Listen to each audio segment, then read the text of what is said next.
Now let's see the plant tissue. Plant tissue on the basis of dividing ability के basis पे plant tissue are categorized into two categories, that is meristematic tissue and permanent tissue. अब देखिए जो basis है आपके dividing ability है, dividing capability है, तो आपका इनमें से कोई ऐसा होगा जो डिवाइड कर रहा है, कोई ऐसा होगा जो नहीं कर रहा है या फिर स्लोअर रेट पे कर रहा है. तो क्या है आपके परमानेंट से आपको मतलब से समझ में आ जाएगा. आप मेरिस्टेमेटिक छोड़िए, अब परमानेंट देखिए. परमानेंट क्या है, यहाँ पर चीज़ें कुछ ऐसी होंगी जो सर्टेन हो गई हैं, परमानेंट हो गई हैं, स्थिर हो गई हैं. तो क्या होंगे, आप इन वर्ड से ही समझ सकते हैं जो नॉन डिवाइडिंग सेल्स होंगी, टिश्यूज़ होंगी, वो परमानेंट ही होंगी. चलिए आप शुरू करते हैं मेरिस्टेमेटिक टिश्यू से. Meristematic tissues, these are most active tissue of the plant, dividing tissue. The क्या है, most active tissues आपके plant के जो हैं वो आपके meristematic tissues होते हैं. These are dividing tissues.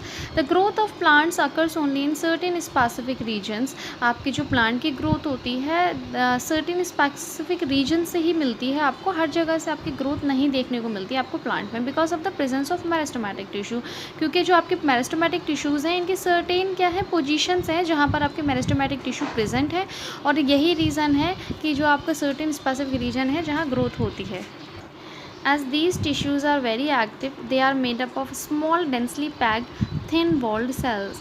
अब देखिए टिश्यूज़ क्या हैं, डिवाइडिंग टिश्यूज़ हैं. डिवाइड करने में कौन कौन सी चीज़ें जो हैं इनकी अड़चन डालती हैं. आपके अगर थिक वॉल सेल वॉल होगी तो क्या प्रॉब्लम्स होंगी डिवाइड करने में. तो क्या है, यहाँ पर थिन वॉल्ड होती हैं. और दूसरा आपके डेंसली पैक्ड हैं और स्मॉल सेल्स हैं. आपकी क्या है, मेरिस्टेमेटिक टिश्यूज़ क्या हैं आपकी स्मॉल सेल्स को कंसिस्ट करती हैं. These are consist of small sales.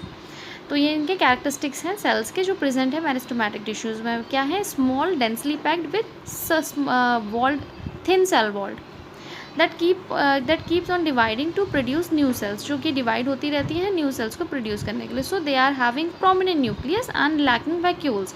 आपका क्या है, इस ये डिवाइड करती रहती हैं, इसी वजह से इनके पास प्रोमिनेंट न्यूक्लियस है. और क्या है, आपका वैक्यूल्स इसमें नहीं होते हैं. सेंट्रल वैक्यूल्स जो होते हैं प्लांट सेल्स में मोस्टली आपको पता है, आपने अपने सेल चैप्टर में पढ़ा होगा. वैक्यूल्स क्या होते हैं आपका 50 to 90% जो है आपका प्लांट सेल का जो स्पेस है उसको ऑक्यूपाई करते हैं. तो यहाँ पर वो वैक्यूल्स एब्सेंट होते हैं मेरिस्टेमेटिक टिश्यूज़ में, मेरिस्टेमेटिक टिश्यूज़ की सेल्स में.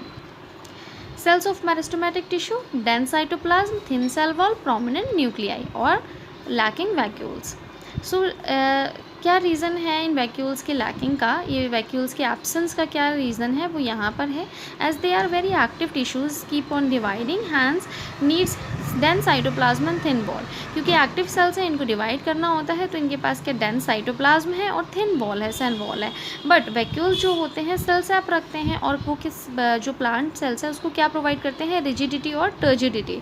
तो इन दोनों की ही वजह से अगर वैक्यूल्स प्रेजेंट होते मेरिस्टेमेटिक टिश्यूज़ की सेल्स में, तो ये जो आपके जो फीचर्स हैं आपके वैक्यूल्स जो आपका प्रोवाइड करता है फंक्शन सेल को, रिजिडिटी और टर्जिडिटी, ये क्या करते हैं, हिंड्रेंस क्रिएट करते हैं सेल डिवीजन में. तो इस चीज़ को ओवरकम करने के लिए, हिंड्रेंस को ख़त्म करने के लिए वैक्यूल्स नहीं होते हैं आपके मेरिस्टेमेटिक टिश्यूज़ में.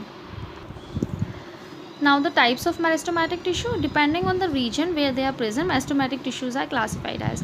अब यहाँ पर जो meristematic tissues के further classify किया गया है 3 categories में on the basis of the places जहाँ पर ये meristematic tissue present होते हैं. Apical, lateral and intercalary. Now see this diagram. Apical meristem, intercalary meristem, lateral meristem. आपकी जो रूट्स और शूट्स की टिप्स होती हैं, टिप्स पे आपकी क्या प्रेजेंट होता है, आपके एपिकल मेरिस्टेम. अब कभी आपने देखा होगा आप प्लांट की टिप आप तोड़ देना, तो वहाँ से क्या है दूसरा आपका प्लांट क्या ग्रो करने लगता है. तो वो वहाँ पर कौन से टाइप के टिश्यूज़ हैं आपके, एपिकल मेरिस्टेम.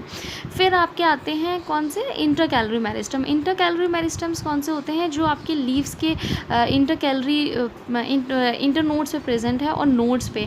आपने बैम्बूज़ में देखा होगा, बैम्बूज़ में क्या पार्टीशंस होते हैं, ये पार्टीशंस ही क्या है, नोड्स हैं आपकी.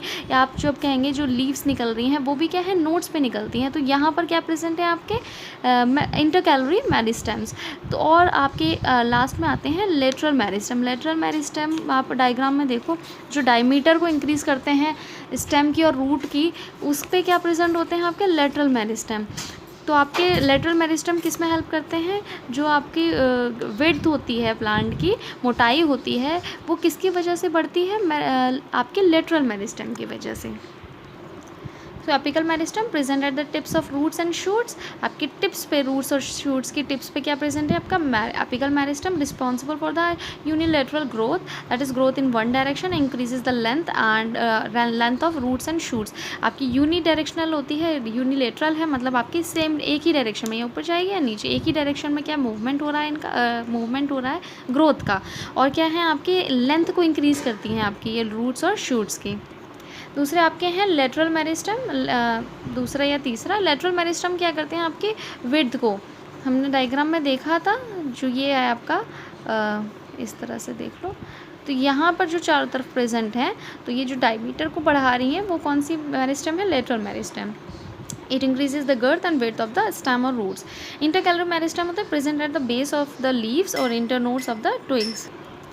They allow the rapid growth and regrowth of the many monocots. Monocots की रीग्रोथ जो होती है वो भी इन्हीं इंटरकैलरी मेरिस्टम्स की वजह से होती है। अब घास होती है, काटते हैं तो बहुत तेज़ी से पत्तियाँ और निकल आती हैं, तो ये जो रैपिड ग्रोथ है वो क्या है? इंटरकैलरी मेरिस्टम है।